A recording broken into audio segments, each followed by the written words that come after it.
now President Bola Tinubu was able to weather through the storm of 2024 caused by tough economic reforms.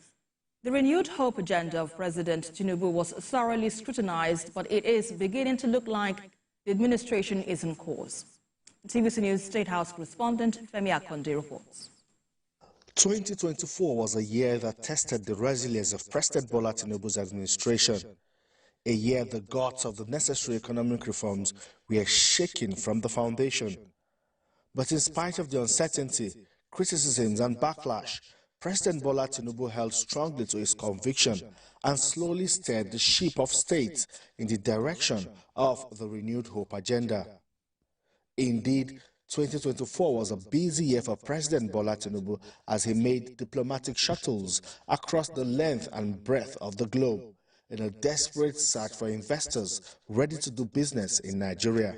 We must ensure that the spirit of the collaboration and cooperation between our two leading countries in Africa will intensify and deepen under our leadership of our respective nations. This is not a matter of choice, but of destiny that includes an historical responsibility. Within 1 year since assumption of office, President Bola Tinubu had traveled out of the country 17 times. And by October of 2024, President Bola Tinubu and Vice President Kashim Shettima undertook 41 trips across 26 countries, collectively spending 180 days or 6 months on foreign engagements. But the presidency says so far the Tinubu administration has been able to attract more than $30 billion in foreign direct investments. Also recently, there was an announcement of a $5 billion final investment decision by Shell for the Bonga North Deep Offshore Field, which is seen as a further proof of the Tinubu administration's investment-friendly policies. Our country attracted foreign direct investment worth more than $30 billion in the last year. Fellow compatriots, our administration is committed to free enterprises, free entry and free exit in investment.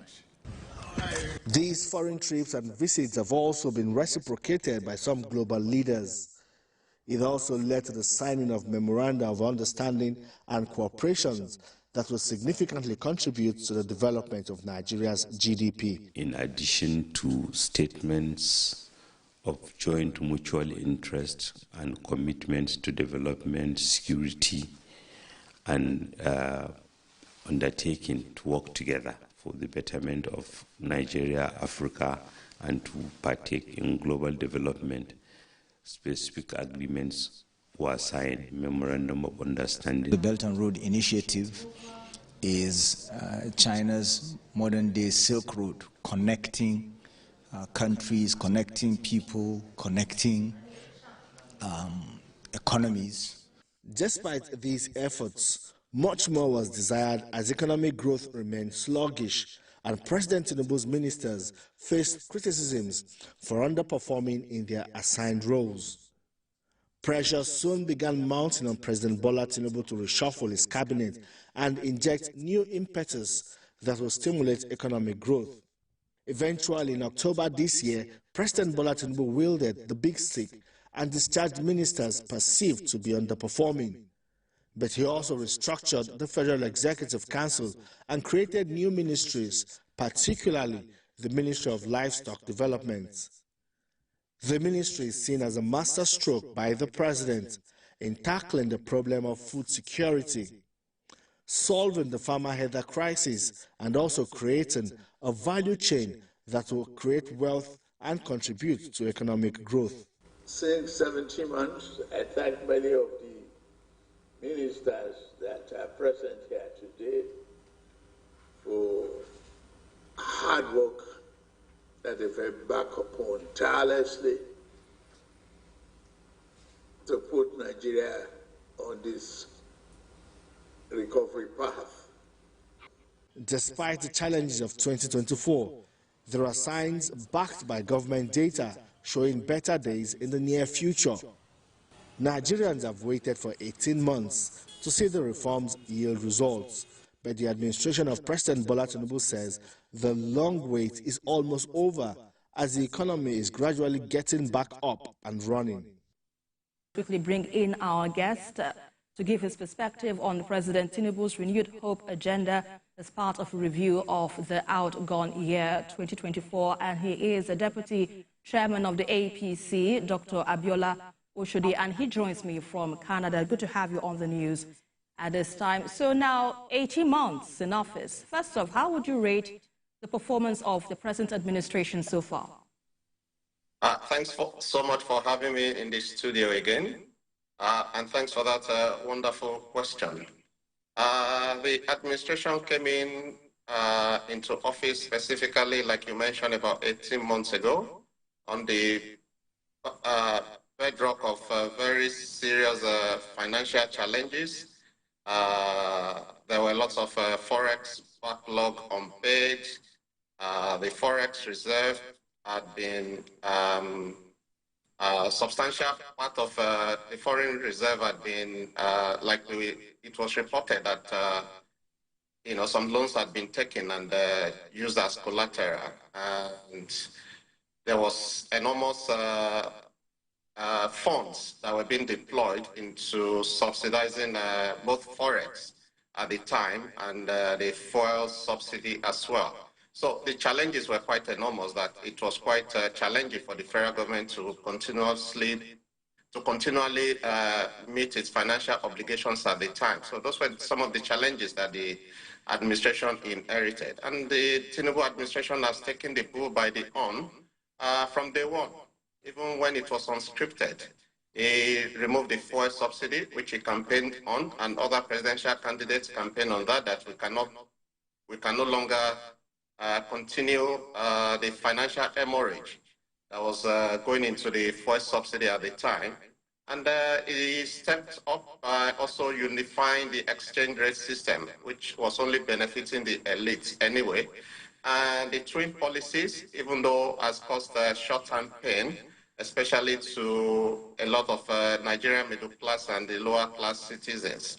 But we can now start to see the benefits, in the medium and hopefully in the longer term, with a lot of revenues coming into the coffers of the government.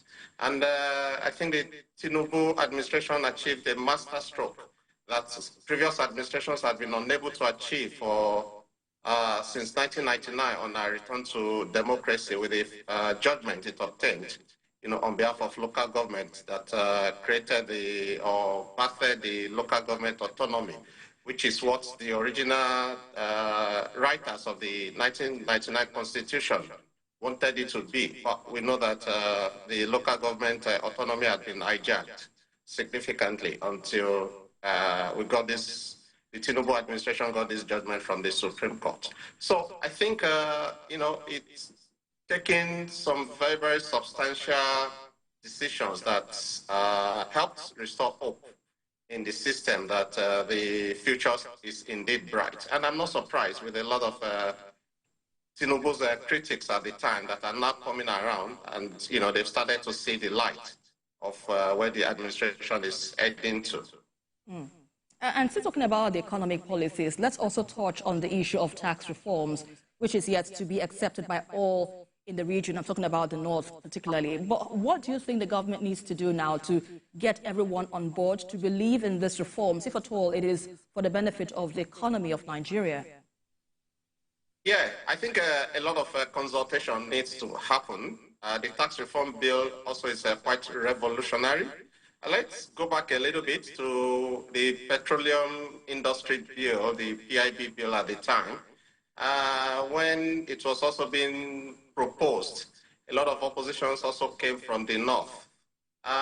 The tax reform bill, I've gone through it, and actually it favors not just the North, but the entire tax-paying system, of the various components of Nigeria. So, it also encourages the constituent unit to develop, different ways, of generating revenues. so that they can substantially invest in their critical infrastructures and create jobs, for their citizens. It's, I think when I listened to the presentation by the chairman of that tax reform committee, and a certain percentage, I think up to 80% was going to Lagos State based on the current formula. And if the tax reform bill is signed into law, a substantial part of that VAT revenues will be going to the different states based on the fact that the VAT payers are residents or, are residents in other parts of the country, but they have their headquarters in Lagos. But it's being captured as if all the VAT revenues are coming from Lagos. So this is a bit of an anomaly, which the tax reform bill aims to address, amongst other substantial revolutionary changes, which is embedded in the tax reform bill.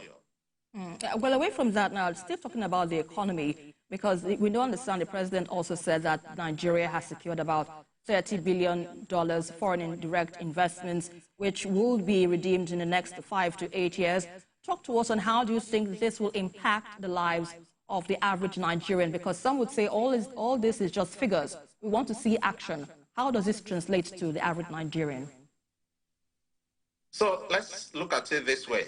I believe one of the components of that foreign direct investment, the $30 billion, for example, has to do with Coca-Cola, which can resonate with a lot of us.